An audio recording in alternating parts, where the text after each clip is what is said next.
Hello, I'm Natalie Kent from Sacred Business, and in this video I'm going to share with you the pearls of wisdom that I've learned from my successes and my failures in 2017.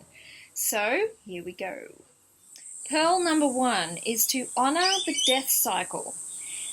It is not necessary to maintain the same levels of productivity and creativity throughout the entire year, because in Sacred Business, where we grow organically in tune with nature, we follow the birth, life, death cycle, just like we all go through that cycle. And it is so important to remember that the death cycle, that stage of growth where the fruit on the tree is falling to the ground and the seeds are going back into the earth, that there can be much happening beneath the surface. It doesn't look like conventional productivity. There may be not much growth going on above the surface, but beneath, the roots are growing deep into the ground. So take time out in your business to honor what needs to die off in your business and be comfortable with achieving less. Pearl number 2 is to clean up your past.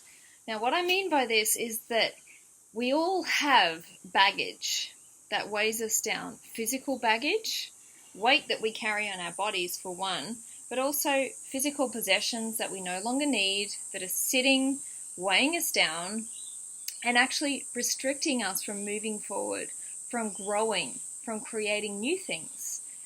We also have baggage, emotional baggage from our past, where we've come from, old relationships, family issues. Looking back, are you really cleaning up your past? Look around you, look at your physical possessions, look at the things that you could release. People in your life who are, not really serving you in the way that you need. Family relationships that perhaps need to be addressed. Things that need to be forgiven perhaps from the past. All of this goes into how productive, how creative you are able to be in your work. So don't be weighed down and clean up what you need to from the past. Pearl number 3 is your money follows your body's flow. Now this means that the state of your physical health, your body, your flexibility, your strength, the health of your internal organs, the efficiency of your body reflects how you make money in the outer world, how you create in the outer world. So paying attention to where you have stagnation in your body, where you are carrying excess weight, anywhere in your body that feels like it's out of alignment is trying to tell you something. You are out of alignment, and therefore how you make money will also follow that pattern. So look in the mirror and see what your body is trying to tell you about your money flow. Pearl number 4 is that ideas have a natural gestation. So for me this year, I had a million ideas, new projects, birthing all over the place.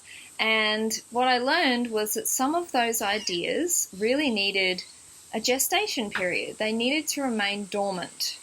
Not because they were irrelevant, but it wasn't the right time for them to be created yet. So it's really important that we honor each seed of creation, each seed of an idea that we have, each project as unique, and we don't have to take action immediately as soon as the idea comes to us. Sometimes we're far wiser to wait. Pearl number 5 is people will show you your next offer, because people will show where the demand in the market is. So if people are asking you for a new product or service or a new add-on to an existing offering, then listen to that. Rather than going off in your mind and going, I'm going to create this or that because I feel inspired, it's not always going to pay off to follow that inspiration. Sometimes you actually have to look outside of you first, see what the market is doing, see what feedback your customers are giving you, and then give them what they want. There'll be a concentration of energy around what you need to create next. And by that I mean people will gather, people will talk, people will ask questions. Take notice of what they are trying to tell you about what you should create next. Number 6 is to tap into the microeconomy. Now, our economy, our mainstream economy, is going through major upheaval, major changes. And this is partly because of the age of Aquarius. We are moving through into a different age, a 2,000-year cycle as humanity on this planet.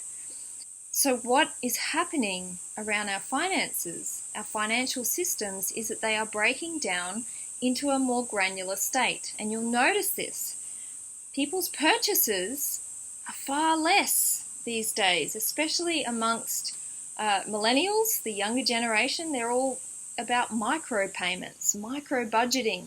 They can pay $1 and $2 for things and get what they need.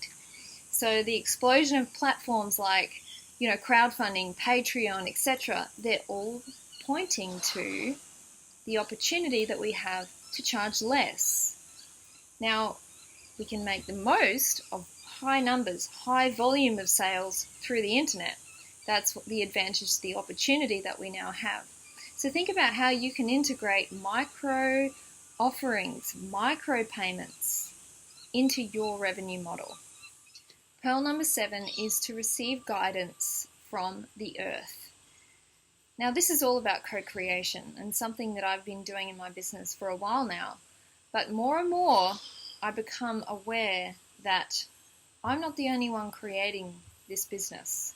This is a creation that is being governed by a force much greater than me. So I would be wise to listen to those forces. And this year have actually been delving into communing with the elements, animals, plants in a much deeper way to help guide my business. And it's really quite surprised me how much assistance and guidance I've received just from doing that, just from asking the plants, the elements, spirit of fire, spirit of earth, what message do you have for me? And being receptive to that guidance about what steps I take next in my work.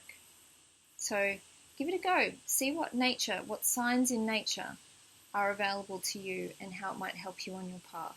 Number 8 is to track ideas and projects to resolution. Now, I said resolution, not completion, because not all projects and ideas are meant to be completed. However, if you leave these loose ends throughout the year, unpublished blogs or content or, unreleased offers that you could have released to your market and you decided not to at the time and perhaps forgotten about it, all of these things accumulate and are potentially money left on the table. You could make money from these things that you've just left hanging. They could be very valuable to you. So you should resolve all of those unfinished projects so that you close the circle and that energy is finished and it frees you up to move on to the next thing. And you might make some more money in the process. Pearl number 9 is to claim your creative space. This means that we are all creators of some kind. Especially in the age of Aquarius, creativity is now up there in terms of how people value and want to spend their money. So creativity, we all have a particular angle of creativity. So are you using your creativity? Do you have a creative expression that is being shared with people so that they can reward you for that? Take up space with your perspective, your lens, your unique lens for viewing life. People want to hear what you have to say. People want to see your creations. Don't hold back. I made that mistake earlier this year, and ever since I've really claimed my creative space, I've made more money. So the two go hand in hand, your creative flow and your money flow. Your wounds are your service. They define your offerings. They are your why you are in business, how you truly deeply serve people in their lives, help them along their journey. Whether you're offering products or services, they actually stem from how you as a person have been wounded in your past, particularly from childhood. Those wounds, those challenges that persistently show up in your life When you can name them, you will become intimately connected with your market, and they will start to see your offerings in a new light. So make sure you get clear on this in yourself and find ways to express it in your brand and your offerings. So there you have my 10 pearls of wisdom for 2017 based on my lessons learnt for the year. And if you want to know more about some of these pearls, you're welcome to join our Facebook group where I do a weekly live show, and I actually do some teachings on some of these pearls. So you might want to ask questions and share your feedback in that forum. I'll include the link below this video. So for now, all the best to you in 2018 in your own sacred business.